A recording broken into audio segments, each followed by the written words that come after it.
art is not a frill. It's not an extra in our going about our day to day. Art is essential for us to be fully human. All right, I am going to welcome our host, Ira Liss. Everyone, please give it up for Ira. Oh. Our featured guest artist is Edee Gail. It was in 2002 when we went to our first Burning Man in the deserts of northern Nevada. We have camped together, I think at least 10 times over a period of 16 years or so.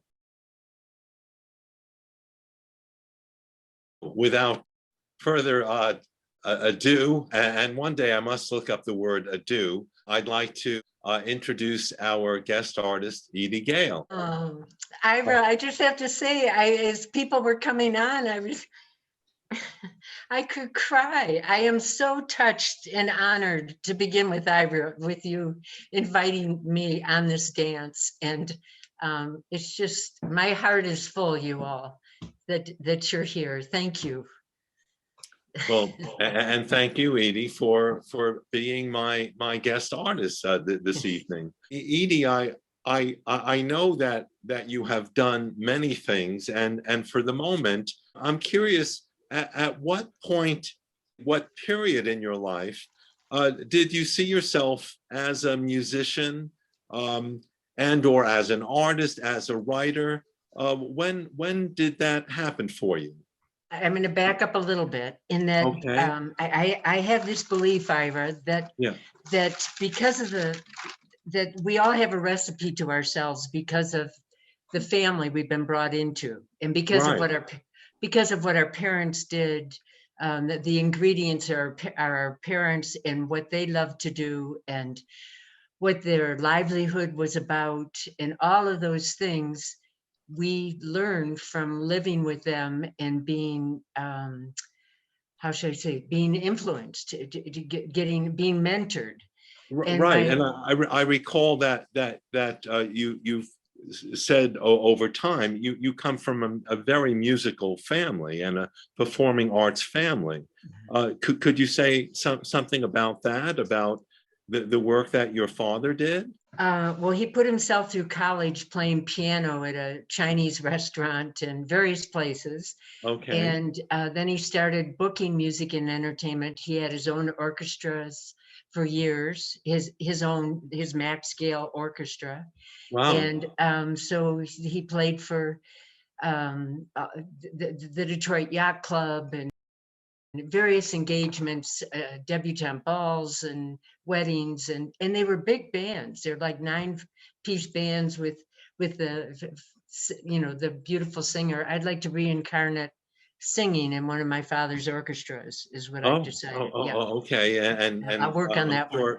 Well, once we develop a time machine, then there we are. Something. And me mom swam in Billy Rose's aquacade in the World's Fair with Esther Williams, and modeled at Saks and Best in Company, and was very bright, very statuesque, and wow. Also studied acting with Lee Strasberg, and so that we got permission to be doing these things is how I saw it.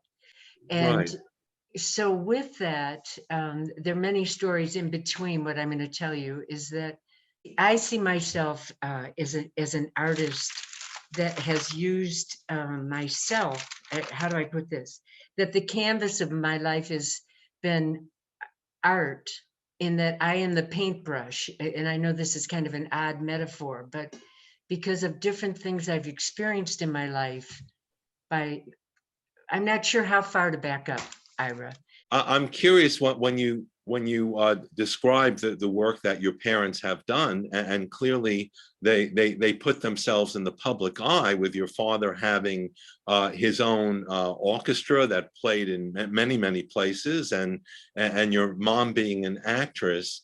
At what point do you recall that maybe you had your first performance, or maybe you discovered, perhaps you discovered wow, I love this. I love performing, or I love music, or I love whatever it is. When did you discover your own passion for entertaining? For I remember when Dad would play the piano and we'd all sing. And I Right, remember there were moments that we'd each had to do something. We didn't have to, we wanted to.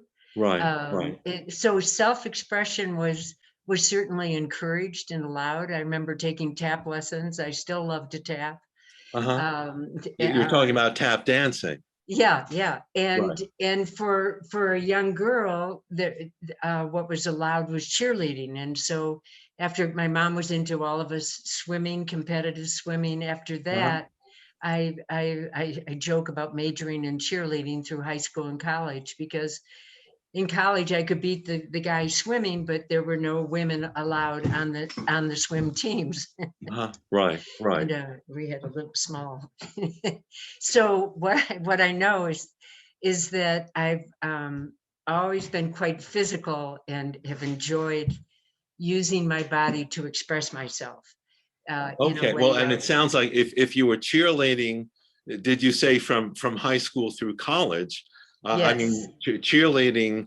Well, I've never been a cheerleader, but it's very physical. It's very much almost a mix of dance and gymnastics in yes. some of what I have When I seen. became captain at Western Michigan University, a school of 50,000, I made it a co-ed squad so that the men could throw us in pitch flips and just to make it a little, to up the ante. And so what happened is, So in that role, I mean, if you were you made it possible for men to participate where it was in a way it was just limited in some way. You broke a barrier for men to become cheerleaders. In a sense, were you being a choreographer that you were yeah, picturing some of the moves? yes, yeah. Each moment you're arranging it and organizing it, and yeah, heavy people in the bottom. Yeah, I didn't realize cheerleading would come into this discussion as an artist, but Well, it seems to be a part of your background or part of the experience that would have you gain. Well, it might be a little teeny building block towards what your life has been and become. Ira, if I could Yes, interject, yes, what sure. else in there is that all along I've been writing. I've been keeping journals or diaries. Started out as diaries, Oh, okay. and what I discovered is that my writing became, I felt, easier for me to communicate than my speaking. That sometimes I don't know what that's about, but things, No. I think that's in almost in a way why writing exists. Writing is this private, personal activity. Sometimes I think I'm writing to myself. So when you say that writing is easier than the public speaking, I think that would be true for many of us. so Uh, just to answer your question, if I'll go back to when did I feel that I was a musician or an artist, is when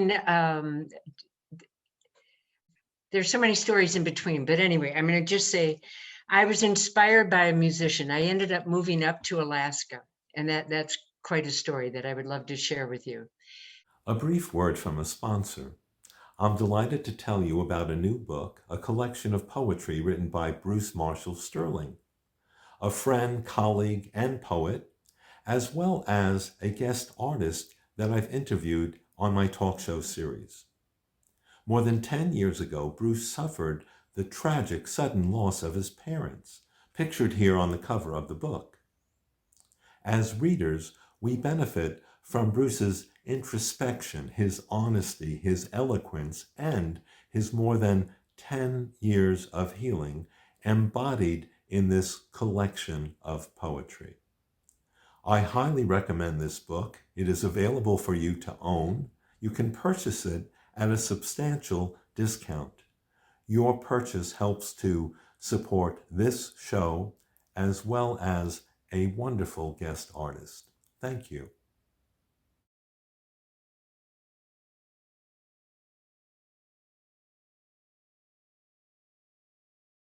May I play my first song I ever wrote? Okay, I'm doing this with the enthusiasm of someone who thinks this song is absolutely amazing. Oh, okay. And I'm sure we will agree, Edie. So nice, so needed, so enjoyed for sure. Hadn't expected the perfect cure. Having you come by the way you did was so nice, so needed, so enjoyed. Oh, sweet. So, Sweet.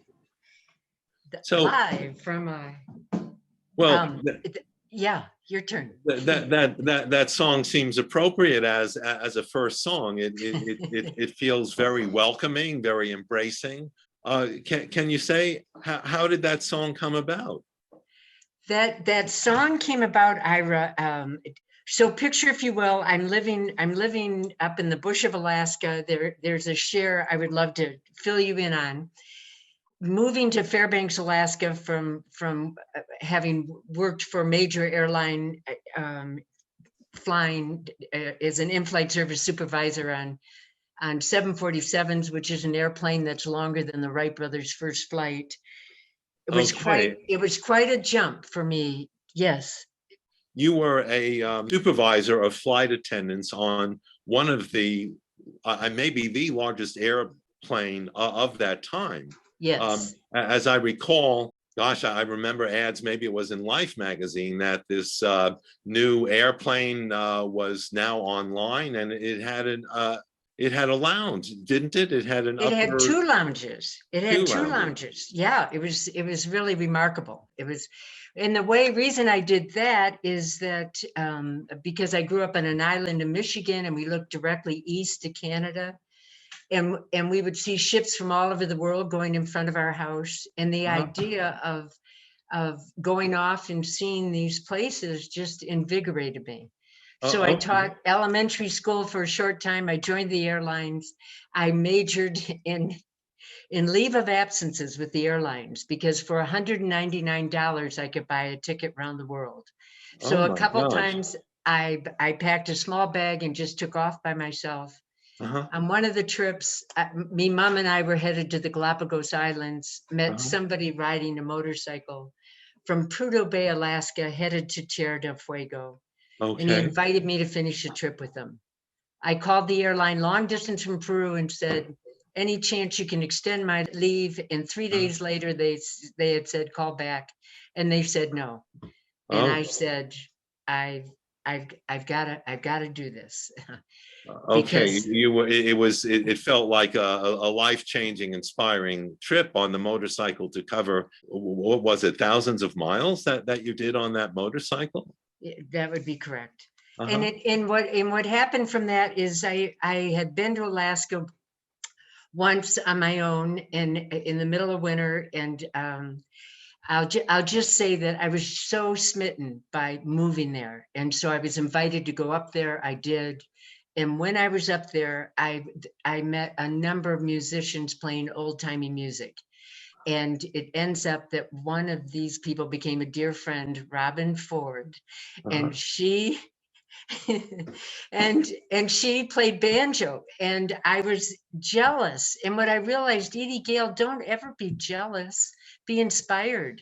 And because of that, I found a school where I could study right off, and it was and so I started to catch up. You asked, when did I feel like an artist? Well, were you studying music then in Alaska?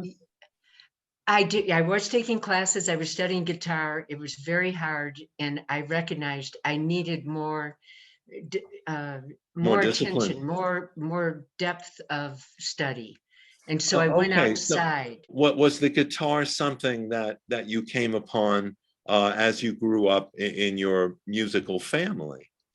I studied keyboards, and what I got, Ira, is that I couldn't travel with keyboards. The guitar just allowed me to be free and to move and physical, and so I was very taken by that. Okay. where I was studying at South Plains College in Levelland, Texas. I put a band together. And I remember going off and doing those gigs. And mind you, this whole time I'm writing all of my life up in journals. Okay. And so I just remember it's like, wow, look at me, Mom, I'm in a band. I mean, I'm playing music, I'm in a band. And But you're saying you put that band together while you they were were at they were other students. uh-huh. And in the way that worked, Ira, the school was mostly locals and they would go home for the weekend. Mhm. And the band consisted of people from South Carolina and Kentucky, and they were there for good, like me. Uh-huh. So it was, yeah. So in some ways you were following in your father's footsteps, who also pulled a band together and played at many venues professionally. I had not thought of that until this moment. Thank you. Thank you. Oh, Yes. Yes. okay. Well, if we can connect dots, well, why not? Why not do so? I'm curious. I would like to open up to the audience.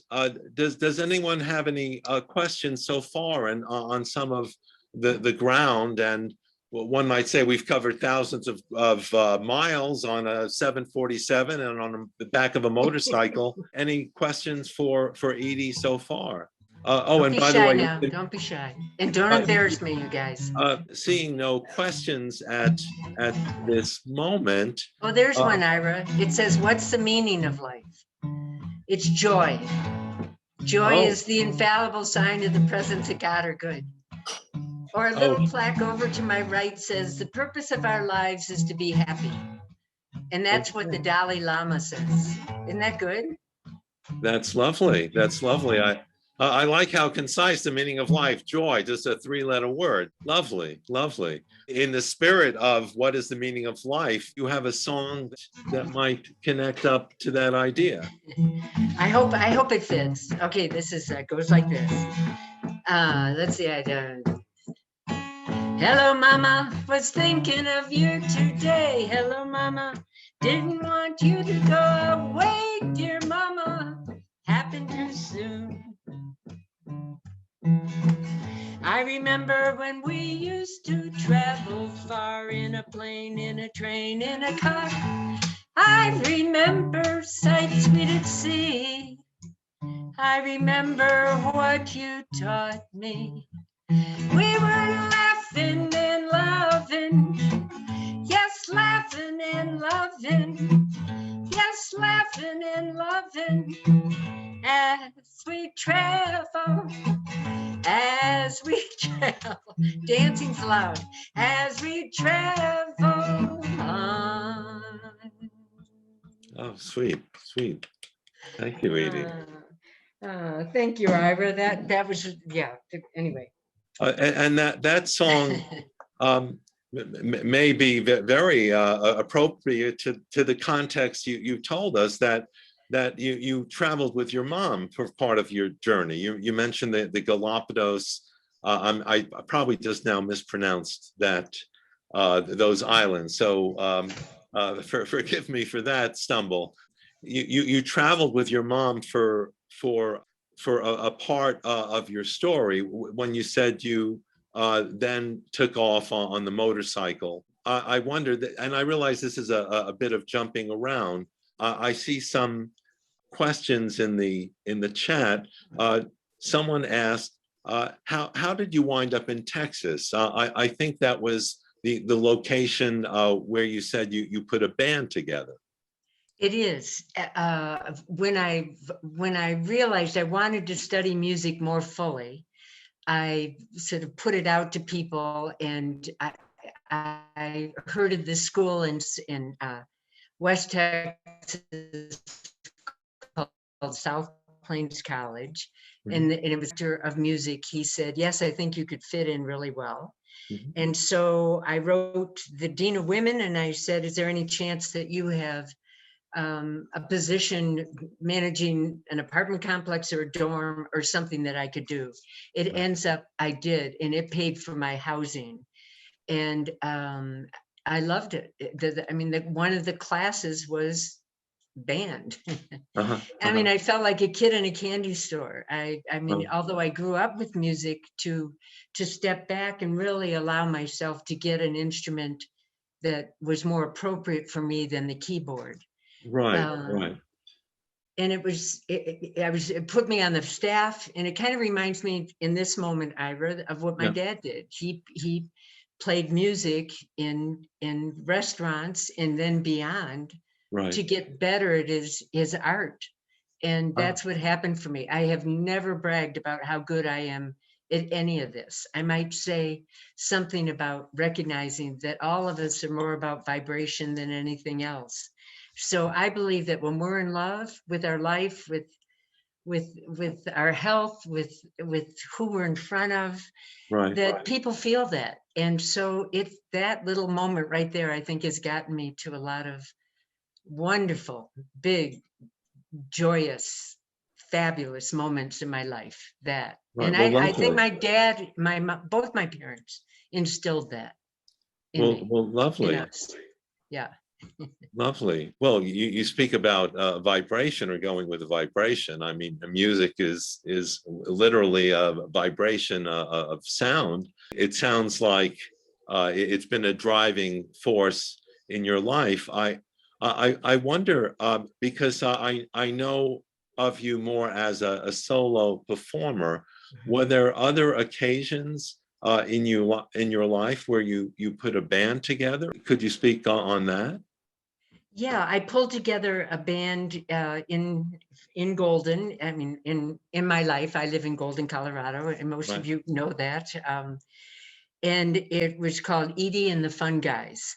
And it was fun. We did a lot of original material, and there was a very hot sax player, meaning he was very good. I mean it like that, you all. Okay. There were moments where, anyway. Well, and if the saxophone player was extremely attractive, that would no, be okay. No. That's reasonable. I'm happily involved. I mean, I remember one time saying, "Are you PMSing again?" You know, it's no. There were moments with this very good sax player. You know, musicians, artists can be. Yeah, anyway, without saying what I was going to say. I've understood. Great guy. Okay. So anyway, that was really fun. And Ira, what I got, we did do a CD of 4 original songs. What I got with that is that it was so much easier doing it alone, because I could be who I am in the moment of being who I am. And I found that it was received. Before I was deciding, when I was at the school, South Plains College, I applied to Naropa, and I was waiting to hear whether I'd be accepted or not. And it ends up that I just needed to be self-expressed. And I called a place and said, "Do you need music? This is what I do." I learned a lot of songs. My siblings did, because my dad would play these wonderful old standards. So it became easy enough to bring them into myself and to be able to share them. Your turn. No, when you talk about that it was easy to learn these songs and play these songs, I would think if you, by growing up with your band leader, musician father, that it was in your blood, it was in the atmosphere. He was very supportive. I just found music and words and chords to Ain't She Sweet? You know, I mean, he wrote it all out, and I'm just so impressed with it. He was very supportive of what I was up to. But what I want to say is that I realized that people didn't just want to hear a woman playing guitar. They wanted to know something about this person. And so with that, I found myself taking a journal. I would take a journal, and I have a few of them here, and I would open it up, and it'd be like, "Talk amongst yourselves. I'm going to see if this is going to be appropriate to read to you." And I would just share. And there might be moments that I did tap dance. There might be moments I could truly be who I was in the moment I was being who I was. And I think I knew early on in my life that I couldn't fit my round peg into a square hole. I couldn't do 9 to 5. I couldn't. Do you know what I mean? That I've never, until you Well, I invited think me. many of us know what you mean. I think that the dream of being a full-time performing artist or musician or visual artist, it's the dreams of many of us. So you had that awareness early on that you were not going to work in an office. What was there a moment where you said, I'm going to earn my living as a performing artist, a musician? Did jobs come easily for you, performances, or how did you make performances happen for yourself? Well, from the model of calling and saying, would you be interested? Do you have a need for someone of my abilities to come and play? They had no idea. It was just a cold call. They had no idea who I was or what I did. But again, I think my enthusiasm convinced them. It's like, oh, this sounds cool. Right, And, right. But and they, could you speak to what category of individuals or businesses, or I don't know, nonprofit organizations, who did you call with that enthusiasm? Because this could actually be helpful to those in the audience. And what sorts of people did you call saying, can I be helpful to you? Sure. Well, the first one that I did was a nursing home, a retirement center. Yeah. And then I just used that pattern, and you looked in the yellow pages, if you will. And I just started calling, and I told them a little bit about myself, that I had accumulated multicultural hand instruments from around the world because of my travels, and that I was very much about participatory programs. And I felt that I would touch, move, and inspire people, and I would love for them to have me come be with them and see if I'm a good fit. And then they started telling other people. And was it easy to begin with? No. And what I found, Ira, is that when I was starting, I would stand up just to feel more empowered. So I could be in my body and feel energy and you learn not to take it personally. That doesn't come immediately, but that may be an ongoing practice. And then you up the ante of who it is you want to play for. And the Olympics has yet to invite me to come be with them, but they do know I'm interested. Okay.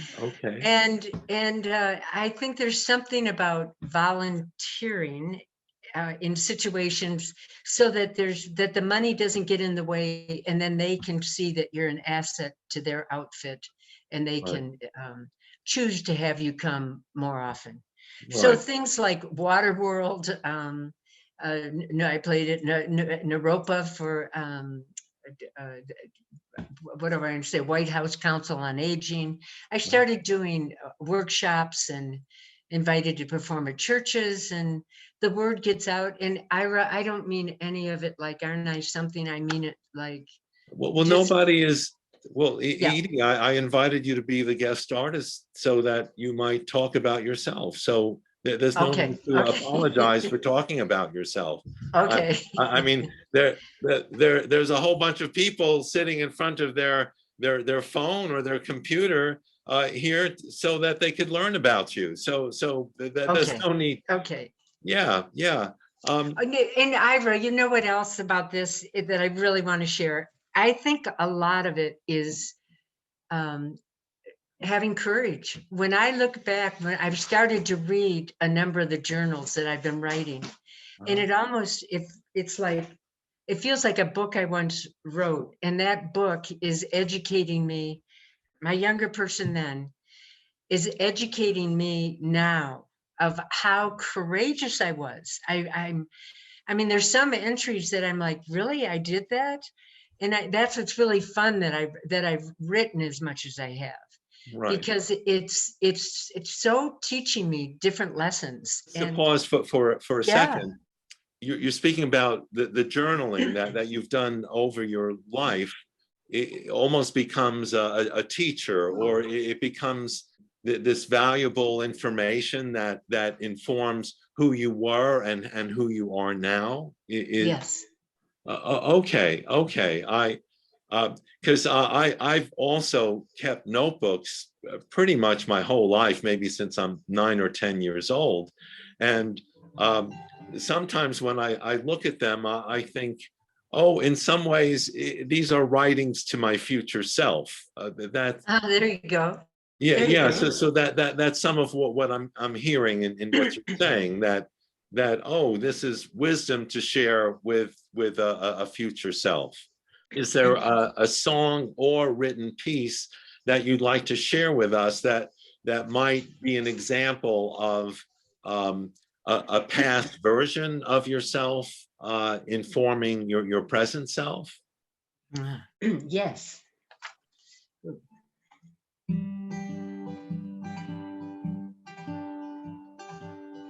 I've written sad tales, had poignant wails that came round late at night. I've written secrets, begging freedom, seen dark truth bear light. With pen in hand, I sit alone. Honesty pulls me home. What's the point? Is life worth living? Why bother? What is forgiving? How did this happen in a family like mine?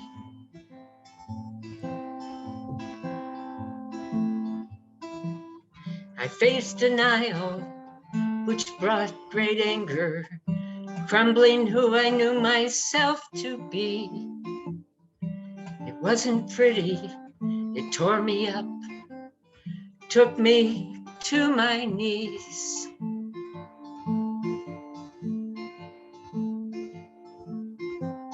Is this the point I keep from hiding the shame I've danced around? Is this the point I pull forward from what I've pushed? From what I've pushed?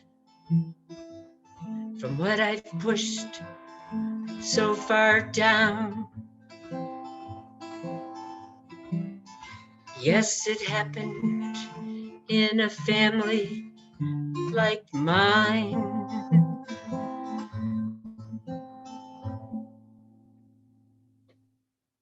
Oh, thank you. So there's something, Ira, about when you write and when you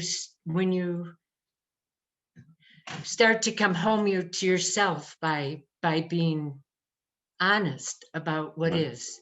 And there's something about the healing power of song and having the courage, having the courage to share, and knowing that everyone has a moment in their life that maybe I'm seeing it more and more, that we all have challenges, we all have lessons that we're working through.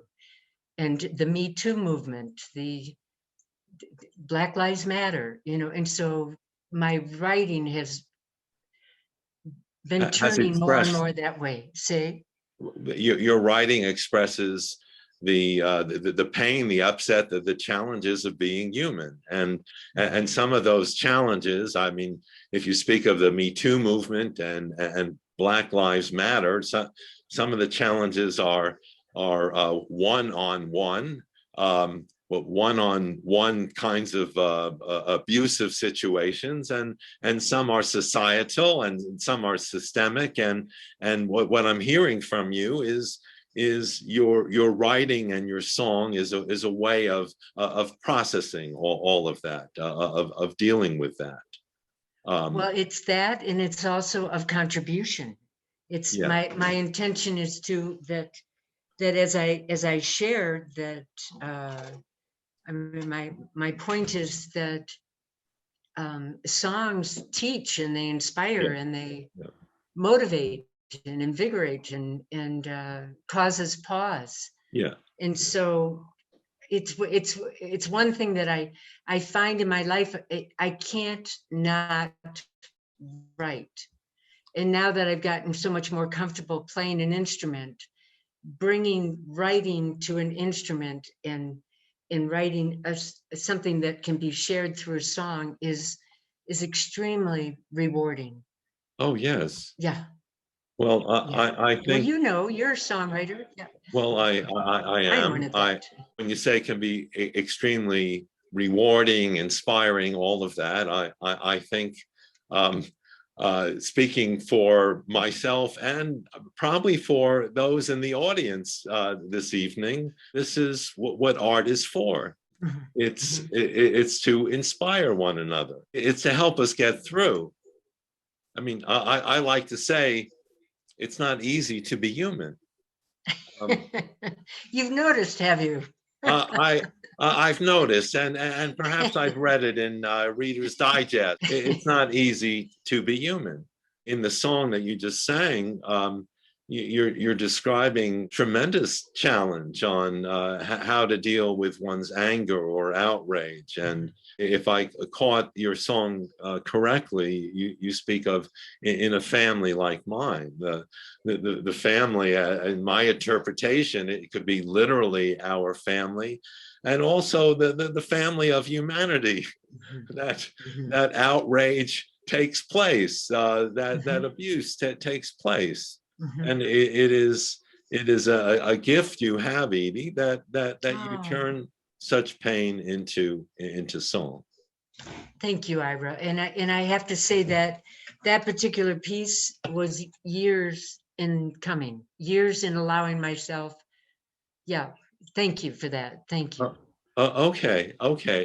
And I'm a little curious when you, maybe I'm taking you a little, well, literally, when you say years in coming, I've had songs that I'll write a few lines in a notebook, and it could be 3 or 4 or 5 months later, I'm able to write additional lines. And or by the same token, I may have some melody at the piano, and it's just the beginning of something. It just feels that it could become a whole piece. Is that, can you speak of, is that something of what you're alluding to, that it builds in your notebook, or it builds at the guitar over time?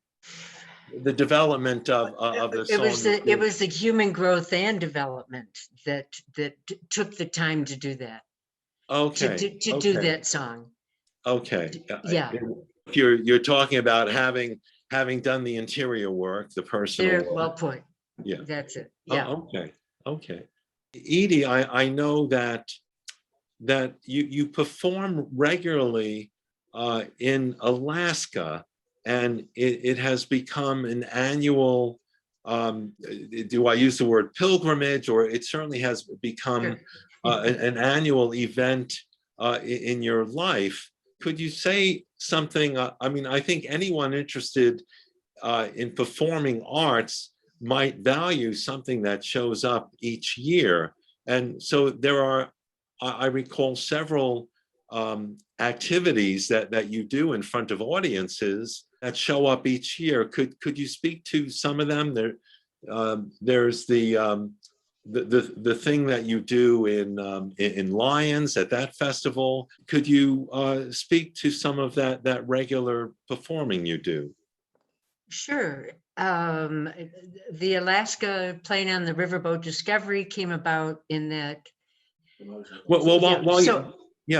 I wonder, when you say riverboat, I picture, it's probably just from photos, these big wheeled kinds of boats. Is it yes, that you kind picture of boat? correctly. Yes, you picture correctly. And so there's a family that runs the riverboat operation, and I actually, when my mom and I were headed for the Galapagos in a small gift boutique, a coffee shop, we met somebody riding a motorcycle from Prudhoe Bay headed to Tierra del Fuego. It ends up his parents knew my parents, that we invited him to join us on this trip. So I shared a bit of that. Right. And my mother said, if you promise to wear blue jeans and a helmet, you have my blessing. And that was after Okay. going to Machu Picchu and leaving the airline. Okay. And I was then invited to go up to Alaska, and I fell in love with the family, and I think they fell in love with me. And it ends up that I went outside to study music. And when I came back, they invited me to start playing music on the boat. And I also, before I went off to play music, I bought a couple of humble cabins, dry cabins, which I still have. So I really believe my definition, I have some Edeeisms, and one of them is success is how much of our day we're able to spend doing what we love to do. And another one is, if you want more in life, buy less and enjoy what you already have. It's very un-American. You're giving us a lot of wisdom inside of a few seconds. So the first one, if we could, well, maybe let's take a moment with the first one. Success is how much of our day we're able to spend doing what we love to do. And I picked that up quite early on when you said, when did you decide you were an artist? It was not like, it was more, what do I want to do in my life? What makes me happy? What brings me alive? And I mean, one of those things was being turned on to the idea of starting a co-housing community. And so there was a group of very invigorated, wonderful, interesting people that were into this. And so that intrigued me to want to be on board with that. And so we brought it to fruition. We've been living here now for 20 some years. It was featured on Dateline, and that which auspicious coincidence, they needed music, and they used my piece Laughing and Loving, which you heard. And that was before Dateline turned sort of dragnetty, if you will. Okay. You know what I mean? But just a quick pause to those where maybe even the term co-housing community might be new for some of the people in our audience. So my understanding, a co-housing community is where like-minded people get together and pool their resources and buy land and hire an architect and figure out the urban planning of having 10, 20, 30 homes together in a lovely, life-giving kind of environment. Would you say that that describes? Sure, that'll work. I would describe it a little differently, but that'll work. Well, no, go ahead. How would you describe it? So the concept came from Denmark, and it is a group of people, and it isn't necessarily all like-minded. Our decisions are consensus-based. Let's see, what can I say? It's the beautiful community garden, walking labyrinth. Our master gardener is David Wan. He's a musician and artist, a writer as well. He's probably written 12 books, and there's so much more I can say about him. But what I want to say is it's experimental. Go ahead. Yeah. Oh no, keep going. So this interview's for a month, isn't it? Don't we all hang on here? Well, I'm having a wonderful time. I hope you guys are as well. No, Edee, we're doing fine. Is there another song or perhaps a written piece that you would like to share with us, Edee? Okay. Let's see. The answer is, can I tell you a story? Oh, please. Yeah. Okay. And I can do a written piece. I mean, I certainly have written material here. Okay, here's one that's fun. Let's see. Yes, please. Hang on. I heard a question, a request from the audience. Okay. So Jethro is asking if you would please talk about your album, Travel Light. Can you say something of how that came about, and is that album available? Oh, Jethro, that's very sweet of you. The answer to that question is not at this moment, but the stock was sold out.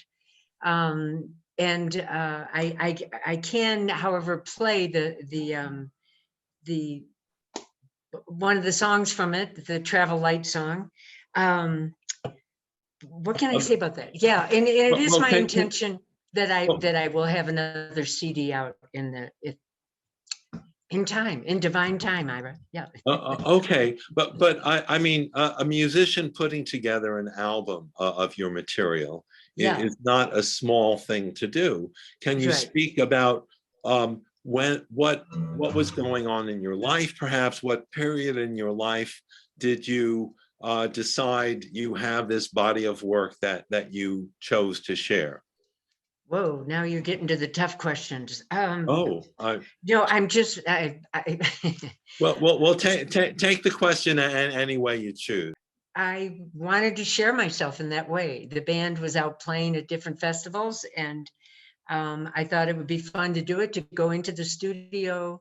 I'd done some studio work at South Plains College, and so I did it. And I kind of feel that I'm going to be like Picasso, that when I make my transcendence, then my work will be discovered. But what I'm saying is it's I'm curious, was it an album of yourself as a solo artist? no, or it was with the band. Okay. Yeah. And I'm curious, could you say the name of the band again? Was it the band in Texas that you put together? No, this is another band that I put together here, and it was called Edee and the Fun Guys. Okay. Fungi, but turned to fungi, Fungi, like fungi. Like Oh, okay. mushrooms. Okay. Right. And I that has some particular meanings for some of us. I'm going to say, Ira, that a thread that I'm noticing that has run through my life is that of courage. And I just want to share a quick story, if I could. And Yes. I do have it written up. I don't have it right here to read to you. But I mean, and I just want you to picture that I went off to visit my sister in Hawaii. Okay. And it ends up that she had something come up. And so she left Hawaii, much to my disappointment. And it turned out to be totally fine. She got to do something wonderful. And I played music on the wharf with Bosco and was having so much fun. I extended my trip 3 days. Okay. So the moral of this story is about following your gut and being courageous. When I left to fly back, I extended my trip by 3 days, paying $100, which was a lot then. Right. And when I was going out to the airport, and Sister Emily loaned me her Jeep and her snorkel gear, and it was just a wonderful stay.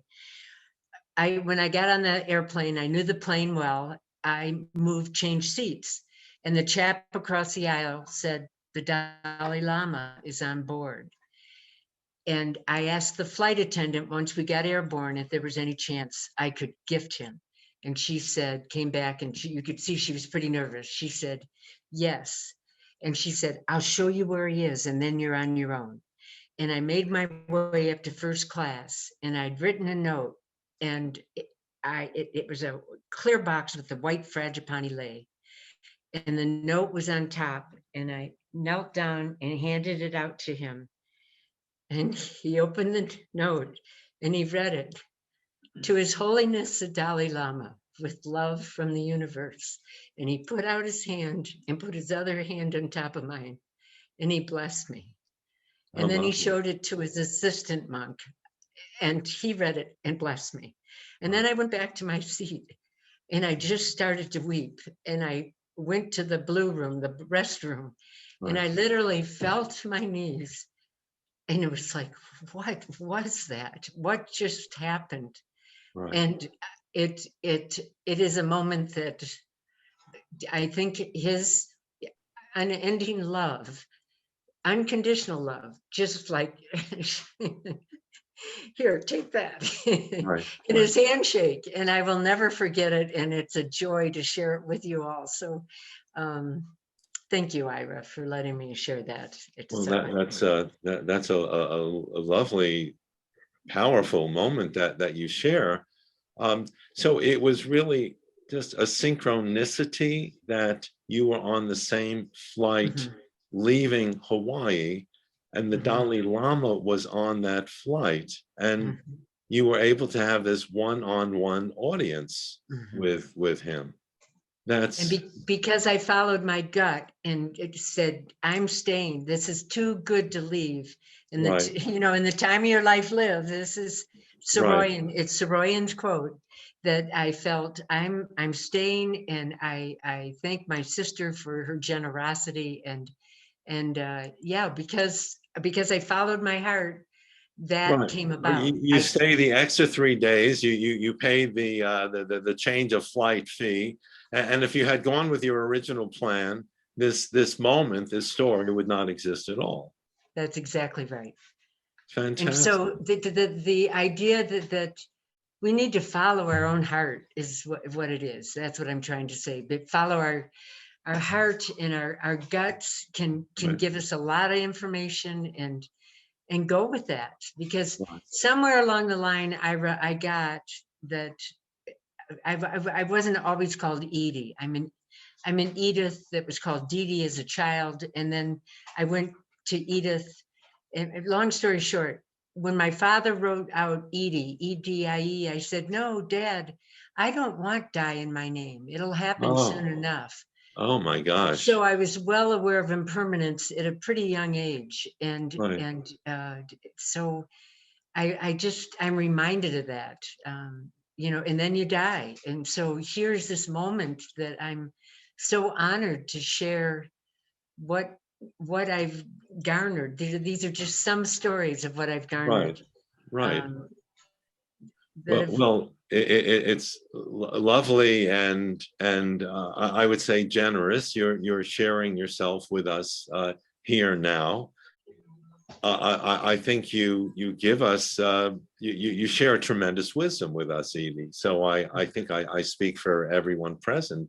Thank you for these stories. mm, For those who are meeting Edie for the first time, you can follow Edie on Facebook.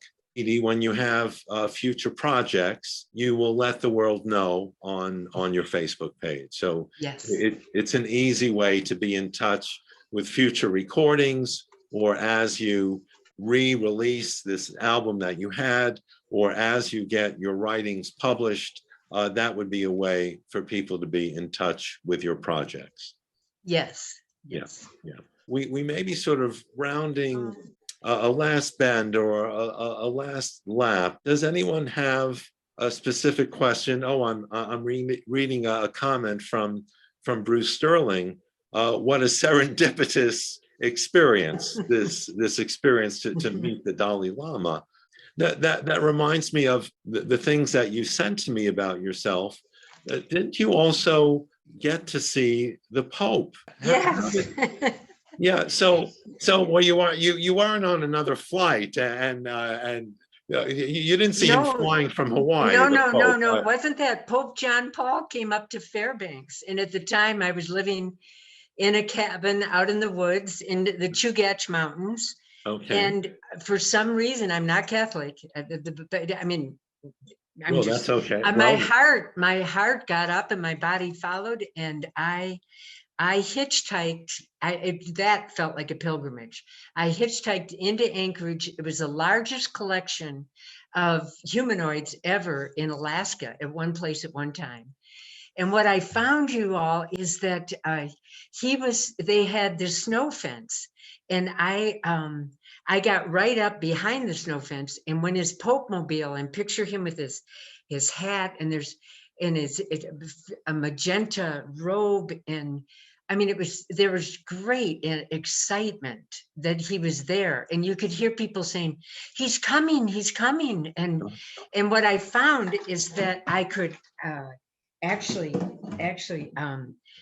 sidestep, if you will. I'm pretty agile, and I could sidestep and keep up with him, and What were you saying? I mean, it was Sidestep and keep up with the motion of his the the Pope mobile. specialized automobile that he's in. Yeah, and It's sort so of, he's picture, glass encased.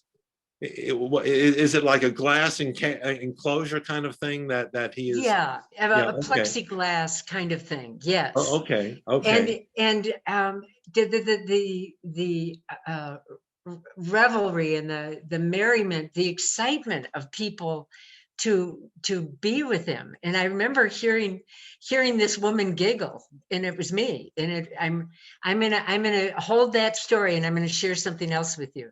Oh, You're talking about courage. I was invited to go skydiving, and I asked okay. my instructor, could we do a front flip out of the door? Uh-huh. And he said, yeah. He never asked, have you ever done a front flip? Right. Right. Anyway, we did it, and when he said pull the chute, we free fell like this, and he Right. said pull the chute, and when he did, I saw this leg go up in the air, and it Right. was my leg, my Yeah. legs, and I Yeah. heard this voice go, aye. Yeah. It was like that. Okay. That hearing, it was thrilling. Being with His Holiness, the Pope. And So I feel as though we're almost what you're Okay. saying is sort of cinematic, because we're doing these quick cuts. We're in Alaska, and you're sidestepping a snow fence, and you're following the Pope, and the sound of the crowd was thrilling in the way of skydiving. Is that? it Is that reminded me of that. Thank you. I made that connection. And you also are reminding me, I took 3 teenagers to something called Peace Jam, and Desmond Tutu and the Dalai Lama and 7 laureates, Peace Prize laureates were there. And I mean, I'm just putting that together in our conversations here, Ira, that Okay, well, these Yeah. are very special people that you have been in the physical presence of. This is impressive to me. I think it would be impressive to many in our audience.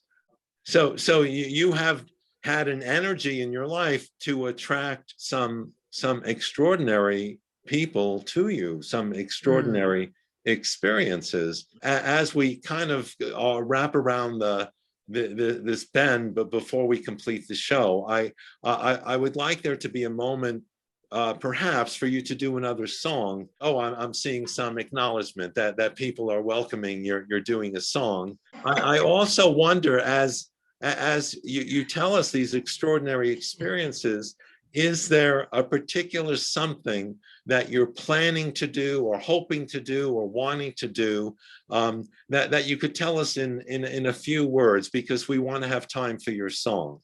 Okay, I look forward to bringing my writing all into one place. I know that, but and I looked forward to another CD. And I have a little. I'm big on affirmations, and one of Okay. them. I believe the infinite spirit is opening the way for the divine design of my life to manifest. I Wow. now allow my genius to meet that. Wow. And I'd be glad to put it in the chat Well, I don't we know. don't want you typing this minute. Okay, thank you. I don't really want yeah, to type this. Right. Yeah, We I'd rather we play don't. music. Yes, let's play music. But there are ways that you can connect up with a lovely, loving, creative community that Edee is a part of, and other poets and performing artists are a part of. Edee, one more song, and then we'll do a little bit of closing. So Yeah, and I think Ira, I think everybody should just come over to my house, and we'll continue this party. okay. All right. Oh, I almost forgot. That C word is out there. Right. Well, one day we will gather together soon. I would love that. Okay. In the physical world. So this came to me when I was working for the airline, and I'm at 40,000 feet looking down at the. Yeah, you can't help but learn when you're up in the sky like that. How can we think we can hide? On a round ball we can take sides. That your giggle doesn't touch me. We're all in this together. How can we pain we don't feel. Think we're grown up and don't get real.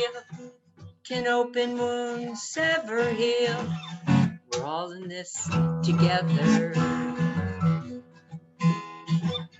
Out on the moon looking back at Earth, as astronauts did on their trip. See in a moment to last a lifetime, due to make our brains flip. There's one race, that's mankind. It's simple to see. You're either a sister or a brother. We're all related as we.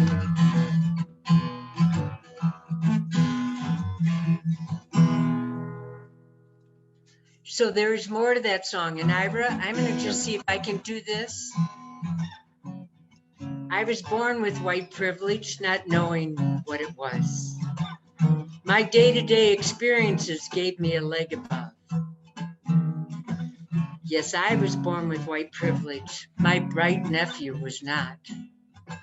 Says he won't come back to America for fear of being shot. It's the skinnies in that raises such fear. There are those out there who don't see him as dear. Could be the police who've been trained like militia, seeing black men as suspicious and malicious. People fear what they've been led to believe is true, thinking different skin types have different value. What will it take to turn this around? For humans to reach new ground, to recognize we people are diverse, and come to respect all life on earth. Well, it's time to stop sorting people into other categories. Have to recognize the humanity in each other's story. Need to stand up for those being made wrong, because this is where we can stay strong. Must keep sharing, talking, learning, caring. It's time. Yes, there's one race, that's mankind. It's simple to see. You're either a sister or a brother. We're all related. You all, thank you, thank you, thank you. Thank you, Ira, thank you. I am so, I'm not gonna cry before this is over. I may cry after, but you have no idea what it means that you came to my birthday party. I feel like I've just been reborn. Yay, yay. Well, thank you, Edee. You're so welcome. We will close really just momentarily. I want to acknowledge our co-host, Maribel Holmes, is also a musician. Maribel has a CD out that is lovely and wonderful. Amazing. It's amazing. Yes. I'm just saying. So Maribel, perhaps you'll put a link into the chat on how people can get a hold of that CD. Oh, there's the cover of Maribel's CD. Oh, and, good. And that is Evolve or Repeat is the name of one of the songs and the CD. And if we could give a big thank you to Edee. You can be visual, you can wave your fingers. Thank you, Edee, for sharing yourself. Your song. Happy birthday. Happy. Oh, thank you. I think you should all sing to me. Love to you. Happy birthday. Edee, is this, are we actually close to your birthday or in your birthday? Or metaphorical birthday? It's all relative. You know? Okay. Get those cards and letters over, folks. Okay. July. All right. Okay. Well, a metaphorical birthday of revealing oneself and feeling reborn, refreshed. On the count of three, if you want to say the word creative or art or Edee Gail or hello or cheese. Or frog. Three. One, two, three. Happy Yes. Birthday. Hey, thank you, Edie. Oh, Thank you, George. Edie. Oh, and then Donna. Oh my gosh. Thank you, everyone. I think you should sing to me. Happy birthday to me. Happy birthday to you. Happy birthday. Happy birthday to you. Oh my God. Oh, thank you so much. I am so touched. Oh my gosh. My heart feels like, oh, it's the little things in life, Ira. Well, to be acknowledged is a gift. Oh, I oh wrote gosh. it.